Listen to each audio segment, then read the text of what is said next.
Class of '09, an FBI thriller from FX, released its dramatic last episode on Hulu on Wednesday, June 21. Fans will probably need a refresher before bidding farewell to Teo, Brian Tyree Henry, Poet, Kate Mora, Lennox, Brian J. Smith, and our Sepideh Mofi, because so much happened in the past, the present, and the future. The trainees were shown the series' penultimate episode, discovering the locations of their respective jobs. Additionally, it depicted Teo using the AI system in the field and coming to his senses and attempting to disable the technology in the future after being attacked at home in the present. In the last minutes of the show, Teo reconnected with his class of '09 friends and set out to take down the system. But not only were his plans foiled, he was also sacked as FBI director. Lennox proposed to Poet before the episodes ended, and she said yes. Teo also got to see Vivienne, Rosalind Eliezer again. However, just as things seemed to be improving, the scary drones hovered and the newly appointed FBI director Warren, Dan Tracy, told Teo's appointees that he was no longer director. Warren menacingly said, "Now let's see what this system can really do," in the final scene, laying the atmosphere for a decisive confrontation. In the first scene of Class of '09 Episode 8, Graduation, Teo is in the year 2025 and is reflecting about his home invasion.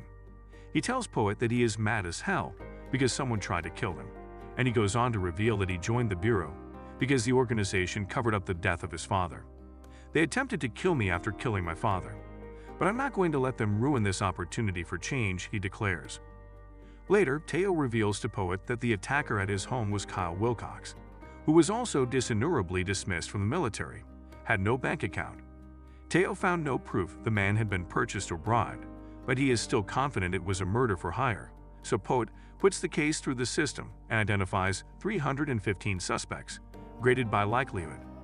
Kyle Wilcox and Aaron Dow, the most likely suspect and a Wilcox overlapping military colleague, are both returned by the algorithm. The only issue is that Dow's files were strangely sealed, so Teo starts at the top. He enters the FBI director's office and inquires about the hit's order.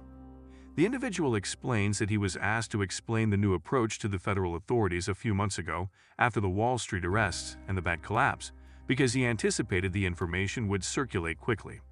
When Teo tells the director that turning a blind eye is not heroic, the director responds that he is resigning early and suggests Teo leave the team instead of taking his place.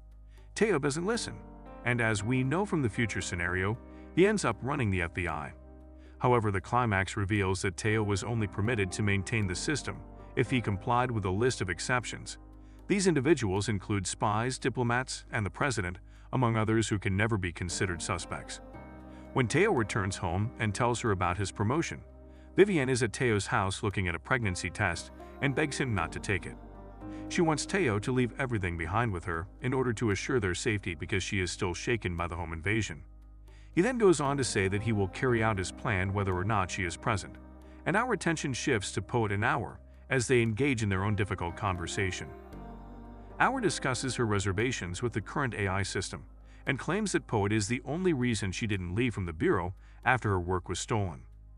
Hour emphasizes that she developed the system as a tool to assist agents in making better decisions, not to replace them. When Poet informs her that Teo aims to implement the system broadly as soon as he is appointed FBI director, she begs Poet to believe her and expresses concern that implementing the system broadly could fundamentally alter the Bureau for the worse. However, Poet stands by Teo, who has already requested that some individuals be exempt from the code. He makes the unethical decision, which Amos forewarns would have unanticipated effects, and rolls out the modified system across the country to every field office and every agent. A montage reveals that by 2030, arrests have skyrocketed, not for crimes people have already done, but for crimes they are going to commit. The initial effects look encouraging, with crime decreasing in 2025 and an increase in white-collar crime arrests. Teo and Vivienne, among others, decide to relocate to less monitored rural areas as a result of the system's data forecasts, which also result in a large number of unjustified arrests and widespread anti-surveillance state protests. In the year 2034, the system suggests detaining Vivienne, and Director Warren approves. 3 FBI trucks show up at Teo and Viv's new home, and after a drone strikes Teo, Viv is taken into custody for publishing a book that includes a compilation of anti-AI tales. Tao, Lennox, Poet, and Hour are present when Vivienne addresses the court after her AI data profile has been created and she has been arrested. The verdict will be fully determined by computations that they cannot see or hear, Vivienne informs the judges, adding that they have no authority. Oliver's argument that people shouldn't be reduced to code and judged according to that code is convincing. Teo tells his companions that the decision was already made before she even entered the courtroom. Hour, who is trying to come up with a strategy, begs Teo to help her get them inside the original data center, so she may rewrite the programming to prevent manipulation, as proposed by Amos with the card he gave Poet before he was slain, and produce an EMP pulse to shut down the servers.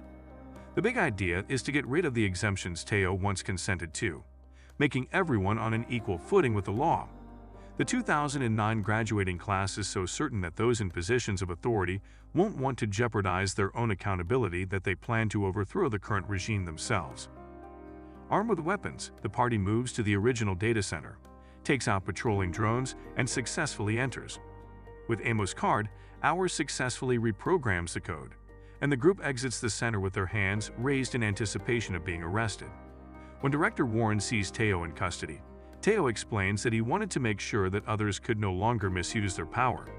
Teo says it's either an unbiased system or it's off. Consequently, the system is finally turned off, the people regain control, and all arrests and cases based on system deductions that were predicted are promptly thrown out, letting Vivienne and the group off the hook. Poet informs the class of 2034 that the Bureau's system is down, crime is increased, and they are entering a difficult but optimistic time following the closure. You're the first student in a brand new class at Quantico. Your first lesson will focus on showing you that justice is more important than chance. The topic is exceptions, both good and bad, she claims. One of my professors once said that the FBI is its people. We want to restore that as truth. Each of you should step up and introduce yourself, stating who you were, who you are, and what you hope to become. Whole circle. Teo emphasizes in an interview before the series comes to an end that he sought to transform the nation's incredibly biased law enforcement system into one that reflected equality. He unintentionally accepted a system where everyone was treated as a suspect first, rather than ending the systemic treatment of people of color as suspects first and human beings second. Many contend the decision I made at the Bureau was erroneous, but for the first time in history, individuals from many backgrounds discovered themselves on the same side of the American judicial system. And that's a beginning, he adds.